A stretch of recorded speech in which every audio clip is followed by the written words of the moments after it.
दिल्ली विस्फोरण पर high alert रे Odisha.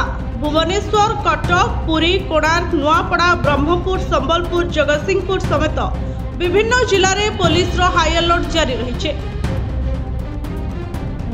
Rail station, बस स्टाण्ड, बड़ बड़ होटेल, पर्यटन स्थली एवं सर्वसाधारण स्थान में हाई अलर्ट जारी होइछे। रेल स्टेशन में यात्री को जांच कर छड़ा जाउछे। एने सूचना दैछंती डीजीपी।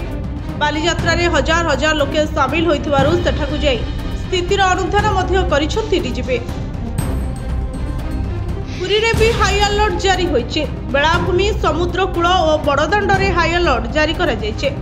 श्रीमंदिर चतुर्पार्श्व रेल स्टेशन, बस स्टाण्ड रे सुरक्षा व्यवस्था को कड़ाकड़ी करा जायछे। पेट्रोलिंग वृद्धि सह समस्त आईआईसी को सतर्क रहबा को निर्देश दिया जायछे।